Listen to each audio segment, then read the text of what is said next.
Salut à tous et bienvenue sur la chaîne. Je m'appelle Émile Garnier et ici, on parle de voitures sous tous les angles, entretien, astuces pratiques, fonctionnement des moteurs et bien plus encore. Si vous voulez mieux comprendre votre véhicule et éviter les erreurs coûteuses, vous êtes au bon endroit. Pensez à mettre un j'aime, à vous abonner à la chaîne et à regarder la vidéo jusqu'à la fin. Vous y trouverez des infos vraiment Ce utiles. n'est un secret pour personne que la marque Deepal est sur le point d'apparaître en Russie. De plus, cette année, la marque arrivera en Occident. Les ventes commenceront en Norvège, au Danemark, en Allemagne, aux Pays-Bas et au Royaume-Uni. En 2026, la géographie s'étendra à l'Italie et à l'Espagne, et d'ici 2028, à toute l'Europe. Nouveau venu junior, la gamme de la marque Deepal, qui s'appelle d'ailleurs Chanlan en Chine, compte déjà 5 modèles, la berline L07, ainsi que les crossovers S05, S07, S09 et G318. Le 5 est le modèle le plus compact et le plus frais de la gamme, même s'il ne peut pas être qualifié de petit.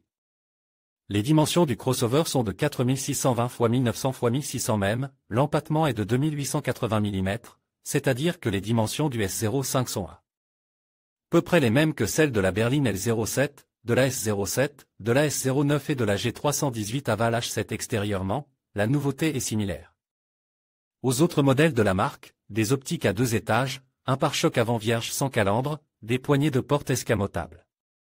Et une seule barre de feu à la Porsche, qui reste l'une des préférées des Chinois. Et comme c'est la mode aujourd'hui, seuls les feux de circulation sont situés en haut, et les doubles phares sont dissimulés dans le pare-choc. Il s'agit de modules matriciels fabriqués par Huawei, qui peuvent non seulement éclairer la route, mais aussi afficher des messages à l'intention des piétons qui se trouvent devant la voiture. Il n'y a pas d'écran sur le capot, comment communiquer autrement? Le système, appelé X-Pixel, peut agir comme un projecteur de 120 pouces avec une résolution de 1,3 million de pixels. Un autre élément assez fou est une caméra vidéo d'une résolution de 4K qui est montée sur le toit. Elle permet de filmer des clips sur le vif, comme n'importe quel enregistreur vidéo normal. La raison pour laquelle la caméra a dû être retirée de sous le pare-brise pour être montée sur le toit reste un mystère. Apparemment, pour se salir plus vite. Et voici un étrange lave-glace avec des lumières sur le montant arrière gauche, juste un indicateur de charge de la batterie. Le vide à l'intérieur, il n'y a pas un seul bouton sur la face avant, comme sur l'Avatar 06, seuls des déflecteurs latéraux et un écran tactile de 15,6 pouces sont prévus. Il n'y a même pas de tableau de bord, il sera remplacé par un écran de projection, qui dessine une image d'une diagonale allant jusqu'à 50 pouces au-dessus de la route. L'écran central ne souffre d'aucune contestation, l'image est très colorée, les animations sont jouées sans frein, le multimédia réagit instantanément au toucher du doigt. Sous l'écran central se trouvent 2 déflecteurs, 2 chargeurs de smartphone et 2 porte-gobelets. Plus bas encore, on trouve une cave traditionnelle, une étagère pour les babioles et les connecteurs USB.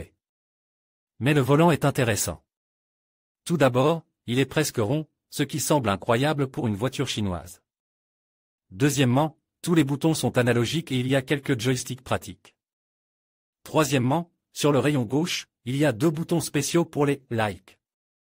Il est dommage que personne n'ait pu expliquer clairement comment les utiliser. La palette de droite contrôle la transmission, c'est bien. Le levier de gauche ne commande que les essuie-glaces, c'est mauvais. Car toutes les commandes d'éclairage sont cachées dans le menu de l'écran central, comme dans le jetour dashing les sièges sont bien moelleux, mais franchement plat et plutôt large, on ne sent pas du tout le soutien latéral. On se croirait presque dans un canapé arrière.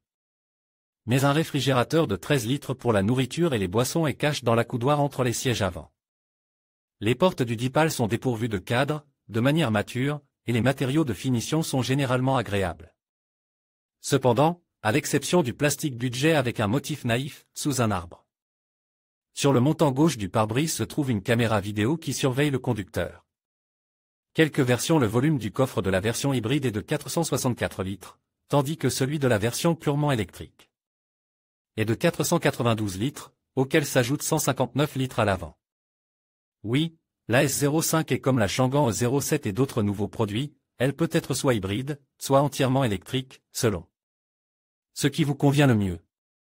La 5 utilise la même plateforme EPA1, ainsi que les modèles S07, L07 et G318.